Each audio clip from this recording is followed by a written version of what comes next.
ఇప్పుడు మన పిసిసి అధ్యక్షులు పెద్దలు ఎమ్మెల్సీ గారు మహేష్ కుమార్ గౌడ్ గారిని మాట్లాడవలసిందిగా కోరుతాను.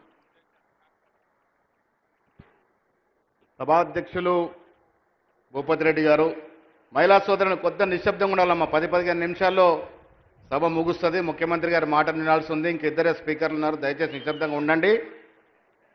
గౌరవనీయులు విజనరీ లీడర్, ఒక దూరదృష్టి కలిగినటువంటి నాయకత్వం అలమటించుకున్నటువంటి మన ప్రియత ముఖ్యమంత్రి రేవంత్ రెడ్డి గారు, గౌరవనీయులు పెద్దలు ఉత్తమ్ కుమార్ రెడ్డి గారు, గౌరవనీయులు తుమ్మల నాగేశ్వరరావు గారు, సుదర్శన్ రెడ్డి గారు, షబీర్ అలీ గారు, డిసిసి అధ్యక్షుడు నగేష్ రెడ్డి గారు, గౌరవనీయులు మండ వెంకటేశ్వరరావు గారు.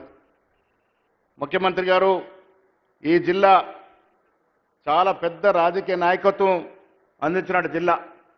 అర్గోల్ రాజారాం మొదలుగోను రామ్ గోపాల్ రెడ్డి గారు, డి శ్రీనివాస్ గారు, సంతోష్ రెడ్డి గారు లాంటి పెద్ద నాయకులు రాష్ట్రానికి సేవలు అందించినటువంటి భాగ్యం కలిగించినటువంటి జిల్లా నిజామాబాద్ జిల్లా.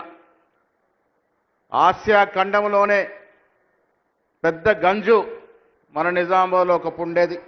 వ్యవసాయ ఆధారితంగా ఉన్నటువంటి ఈ జిల్లా నిజాం సాగర్ ఆయకట్టు నీళ్ల వల్ల యావత్ తెలంగాణలో ఒక ధనాగార జిల్లాగా పేరు పొందినటువంటి నిజామాబాద్ జిల్లాకి మీకు కూడా ప్రత్యేకమైన అనుబంధం ఉంది.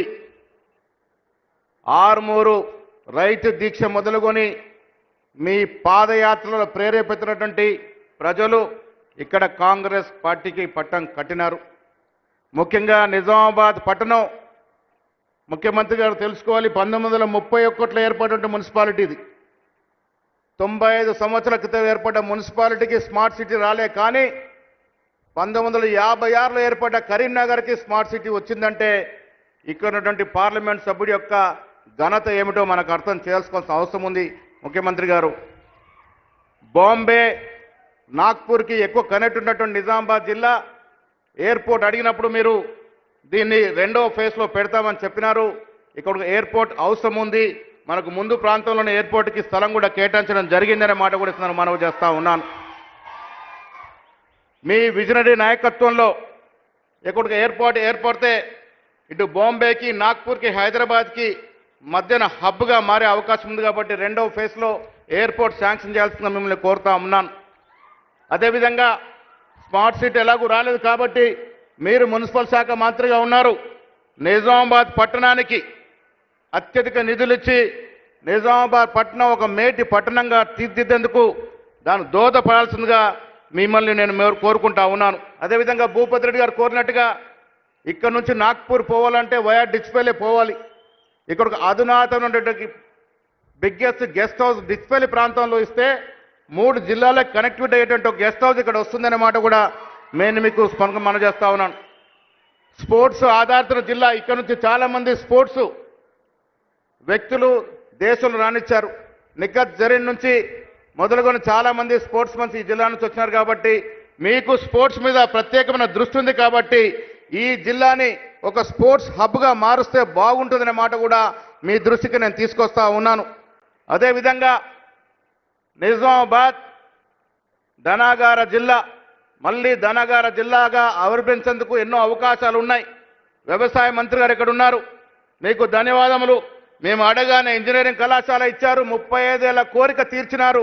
మేము అడగానే ఈ రాష్ట్రంలో 3 వ్యవసాయ కళాశాలలు ఇచ్చి ఒకటి మాకు ఇచ్చినారు. సభాముఖంగా మీకు ధన్యవాదాలు తెలియజేస్తా ఉన్నాం. నేను మీ ముందు ముఖస్థితి కాదు, కానీ మీ విజనరీ వల్ల ఇవాళ హైదరాబాద్లో 4th సిటీ తీసుకొచ్చి అక్కడ గ్లోబల్ సమ్మిట్ నిర్వహించి దాదాపు 5,78,000 కోట్ల నిధులు తీసుకొచ్చినారంటే మీ నాయకత్వానికి ఒక మైలురాయి అనే మాట కూడా సందర్భంగా మనవి చేస్తూ, మీ నాయకత్వంలో తెలంగాణ అగ్రగామిగా అన్ని రంగాలు అభివృద్ధి చెందాలని, మిగతా రాష్ట్రాలు మన వైపు చూసే విధంగా మీ పాలన ఉండాలని నిజామాబాద్ ప్రజానికం కోరుకుంటా ఉంది. మీకు అన్ని విధాలుగా అభినందనలు తెలుపుతుందనే మాట కూడా ఈ సందర్భంగా మనవి చేస్తూ, వచ్చే రోజుల్లో మీకు నిజామాబాద్ జిల్లాతో ఉన్నటువంటి ప్రత్యేక అనుబంధ దృష్ట్యా అన్ని రంగాల్లో, వ్యవసాయ రంగంలో, పారిశ్రామిక రంగంలో, టూరిజం కూడా పెద్ద స్కోప్ ఉంది జిల్లాకి. టూరిజంలో, స్పోర్ట్స్లో కూడా దీని మీద ఒక ప్రత్యేక దృష్టి పెట్టాల్సిందిగా మిమ్మల్ని కోరుకుంటూ సెలవు తీసుకుంటా ఉన్నాను. జై హింద్, జై కాంగ్రెస్.